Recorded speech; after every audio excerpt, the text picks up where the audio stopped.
Yesu ashimwe bene data, tongeye gushima Imana kubw'amahirwe meza Imana yongeye kuduha ngo dusangire ijambo ry'Imana kuri televiziyo Mount Olives Temple. Haleluya, muhawe ikaze kandi ugiye kugirana ibihe byiza. Inshuti yanjye, hari amagambo Imana yashyize ku mutima wanjye, ni ubutumwa bwiza. Ndashaka wumva ko ari ubutumwa bwiza. Ndabizi ko maze iminsi yumva ubutumwa butandukanye, ariko muri aka kanya tugiye kumva ubutumwa bwiza. Haleluya. Mureke tujye mu ijambo ry'Imana mu gitabo cyo Kuva ibice 11 ku murongo wa 7. Ibyanditswe byera biratubwira ngo ku murongo wa 7, ku gice cya 11 umurongo wa 7, ariko mu Bisirayeli nta numwe imbwa zizamukera mu bantu cyangwa mu matungo, kugira ngo mumenye uko Uwiteka yatandukanije Abanyegiputa na Bisirayeli. Oh haleluya. Reka nongere nifashishe uwundi murongo uri mu gice cya 12 ku murongo wa 13. Ibyanditswe byera biratubwira ngo ayo maraso azababera ikimenyetso ku mazu murimo, nanjye ubwo nzabona ayo maraso nzabanyuraho, nta cyago kizababaho ngo kibarimbure, ahubwo nzatera igihugu cya Egiputa. Haleluya, haleluya. Ndashaka kuganira ijambo ry'Imana kuri uyu munsi. Igihe gisa n'iki kigeze kubaho mu gihugu cya Egiputa, igihe Imana yari igiye kugaragaza imbabazi zayo ku bwoko bwayo, igiye kubakura mu gihugu cya Egiputa. Ibyanditswe byera birambwira ngo nuko Imana ibwira Mose ibyo yendaga gukora. Reka mubwire mwene data, hari inkuru, hari icyorezo gikomeye kiriho mu gihe gisa n'iki ngiki kandi cyafashe isi yose. Iki cyorezo, reka mbanze naragera kure, ukwiriye kukirinda, ugakora isuku, ukirinda kujya mu ahantu hari abantu benshi, ukirinda ibintu byose bizana bya kwanduza cyangwa kwikwirakwiza, ukirinda kugira ngo urinde ubuzima bwe. Ariko ndacyakubwira inkuru nziza. Hejuru yo kwirinda ibyo byose, tugomba kubikora nk'abakijwe, tugomba kwiyeza, tugomba kwirinda. Ariko ndababwiza ukuri, ikintu kirenze ugomba gukora ni ukwishinganisha muri Kristo Yesu. Haleluya. Icyo nibwo bwishingizi, nibwo bwirinzi buri hejuru y'ibindi. Mbabwire, iki cyorezo cyakwica tukakubura ugapfa, uretse ko narimo ndetse n'abizera Yesu nta muntu uri buze guhura n'iki cyago. Wubaha Imana, ubaye ubuzima bwiyeza. Kwiyeza kurimo kwiyeza mu mubiri, harimo kwiyereza mu mwuka, harimo kwiyeza no mu bitekerezo, tukagira ibitekerezo bizima byiza. Haleluya. Mureke ingaruke ku ijambo ry'Imana.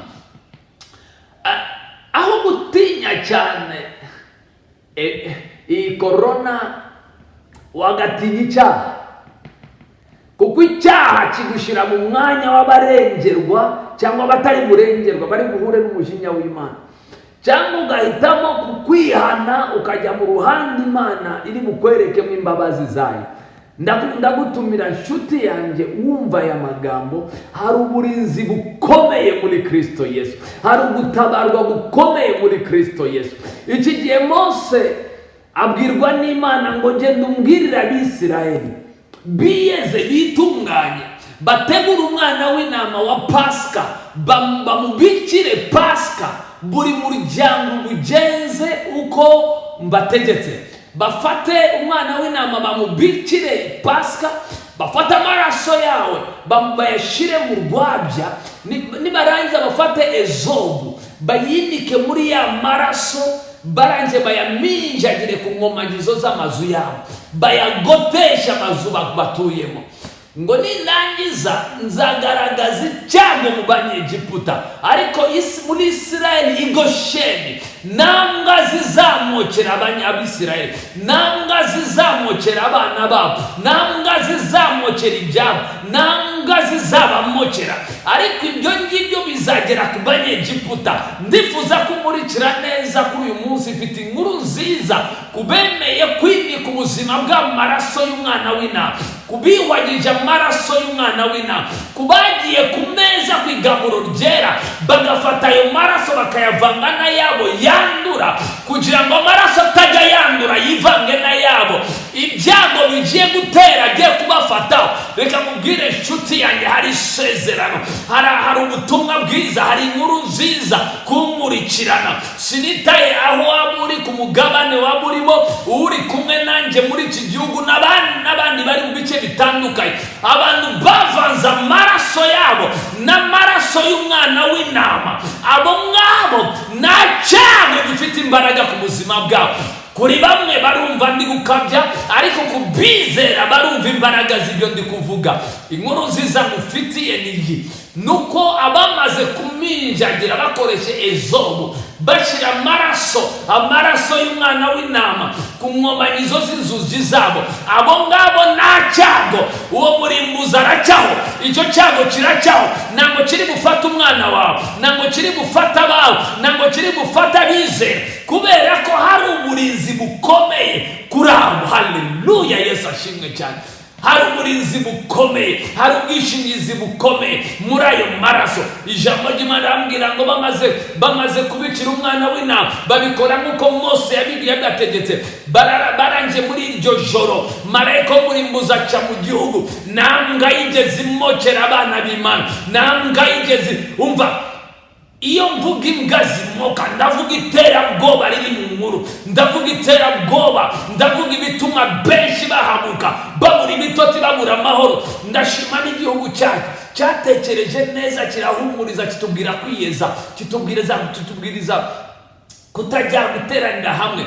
Reka mubwire inshuti yanjye, ibi bintu ntabwo bibaye none, bizabaho. Na kera kose habayeho amatorero yo mu nzu. Umuntu umurikira ari mu muryango, reka aya magambo n'abana babayumve, reka humurize imitima yabo yuko nta cyago kibasangayo, yuko nta cyago kiri bubakoreho. Reka mubwire inshuti yanjye, hari amaraso avuga ibyiza ku rugo rwawe. Nubwo inkuru mbi zibaye nyinshi, ariko hari amaraso y'umwana w'intama adasaba guhora, avuga ibyiza, avuga ihumure, avuga gutabarwa, avuga gushyirwa ukwanyu. Oh haleluya. Avuga gutandukana. Oh haleluya. Avuga agakiza. Malemroto bobosende. Nshuti yanjye, reka mubwire aya magambo uyu munsi. Hari ubutabazi, hari ugukira, hari ukurindwa, hari ubudahangarwa bukomeye buri mu maraso ya Yesu. Ijambo ry'Imana ritubwiye neza. Oh haleluya. Ngo ayo maraso azababera ikimenyetso ku mazu yanyu, nanjye ubwo nzabona ayo maraso nzabanyuraho, nta cyago kizababaho. Oh haleluya. Nta cyago kizaba ku rubyaro rwawe, nta cyago kizaba ku buzima bwawe. Oh manele mbroto, na wawe uzakorwa nizo, na wawe icyago kizahitana, kuko muri aya maraso harimo uburinzi bukomeye mu izina rya Yesu Kristo. Reka mubwire, ni ikimenyetso, ni ikimenyetso kigutandukanya n'abandi, ni ikimenyetso kikurinda. Ariko hari ibyo usabwa. Icyambere usabwa ni ukwihana, icyambere usabwa ni ukwishinganisha muri ayo maraso, icyakabiri usabwa ni uko aya maraso uyavana mu nyuguti malembroto. Abo mu gihe cya Mose babwiye gufata amaraso bayashyire mu rwabyo, bafate ezobu bayaminjagire. Ariko ab'uyu munsi muri Kristo Yesu bafata aya maraso bakayahamisha akanwa kabo, bakatura ibyiringiro byabo, bakatura kwizera kwabo, bakakwatura ku bana babo, bakakwatura mu mazu yabo. Mbere yo gukaraba ibyo ukaraba, banza ukaraba amaraso ya Yesu Kristo. Banza uyature ku biganza byawe, banza uyature ku ruhanga rwawe, banza uyature ku bana bawe. Umva mubwire inshuti yanjye, aya maraso iyo wamaze kuyashyira mu buzima bwawe, ntabwo wakwandura, ntabwo wakwanduza. Ukongeraho ugakaraba isabune, ugakaraba ukaba wera, umubiri ukaba usa neza, ukirinda gufata umwanda, kurya ufite umwanda, gusuzanya abantu ufite umwanda, kwinjira iwawe ufite umwanda. Ndabinginga cyane, ndabinginga yuko tugomba kwirinda twiyeza, twakarabiza intoki, ariko mu mwuka hariho imbaraga, kuko ibi ngibi bigaragara iby'akanya gato, ariko ibyo mu mwuka bihoraho. Haleluya, haleluya. ibyo mu mwuka bihoraho. Iyo ukarabya aya maraso, iyo yatwikirije abana bawe, iyo yatwikirije urugo rwawe, uwo murimbuzi naza aracyaho.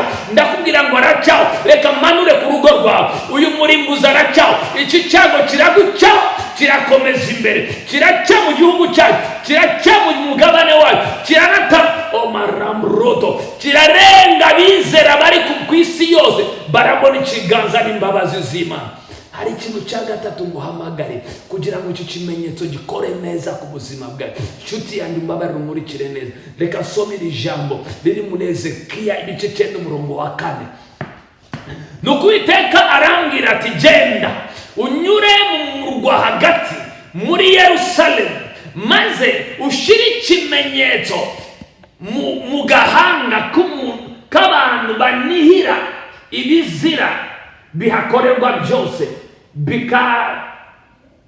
bikabatakisha. Oh haleluya. Bibiliya avuga Imana ibwira umugaragu wayo, ibwira marayika, injira mu murwa witegereze urebe babandi bitandukanije, bihwanyirije amaraso, bitwikirije amaraso, ariko bafite agahinda k'ibyaha no gupfa kw'abantu no kubabara kw'abantu. Bafitiye abantu banje agahinda, bari kurizwa n'ibyaha, bari kurizwa n'amakuba, bari kwinginga, bari gusenga. Abo ngabo biyejeje basenga, bariho ikimenyetso cy'amaraso. Abo ngabo nta murimbuzi. Bibiliya mbwira ngo bashyireho ikimenyetso ku ruhande. Hari ikimenyetso cy'amaraso kuri abo bihana, kuri abo biyejeje. Uwo murimbuzi ntazabashobora, kuko abo ngabo bahamagariwe kujya ahantu habo, guhagarara mu cyuho, mu isi y'umwuka, gukubita hasi ubukana, gukubita hasi imbaraga, gukubita hasi iterabwoba, coronavirus n'ibindi byorezo bitarabona amazina umwanzi agipanga guteresha abantu.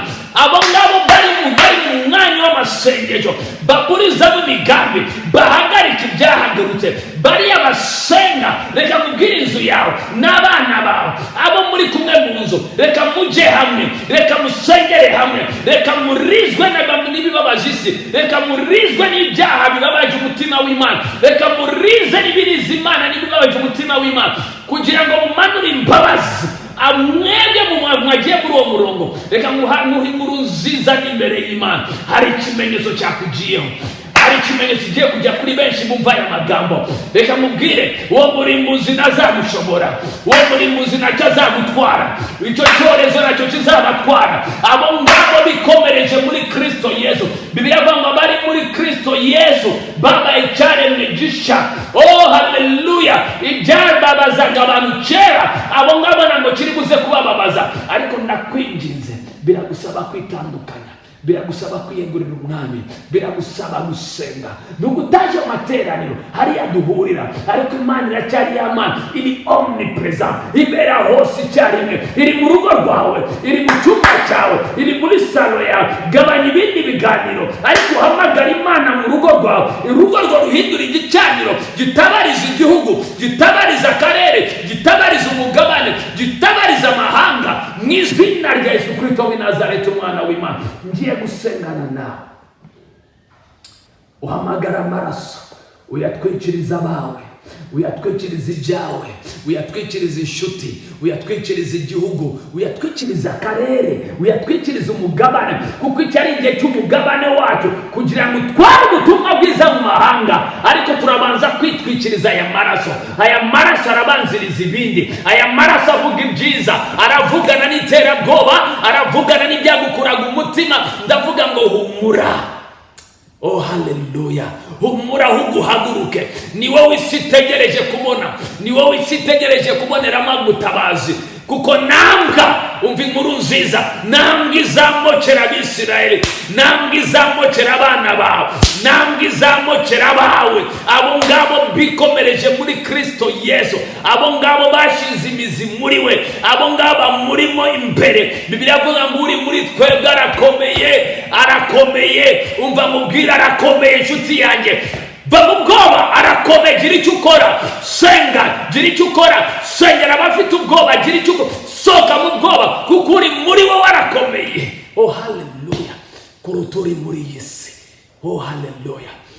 twara ubutumwa bw'ibyiringiro, telefone abantu babwira ibyiringiro, vugana n'abantu babwira ibyiringiro, kuko umwami wacu yicaye ku ngoma. Haleluya. Reka nsenge. Mana ikomeye, Mana yumva gusenga, uri omnipresent. Iyo duteranye nawe uri kumwe natwe, ndetse iyo tutari kumwe dutatana impamvu z'impande zitandukanye, ubereye hose icyarimwe, uri Imana yo hafi ukaba Imana ya kure.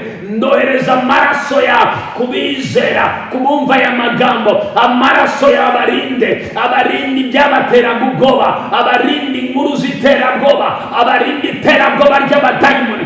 Marambroto bobosende. Mana ndatura gucibwaho, umurimbuzi nakabakoreho, umurimbuzi nta mbaraga bafiteho, umurimbuzi ntabwo yafata ku bana babo.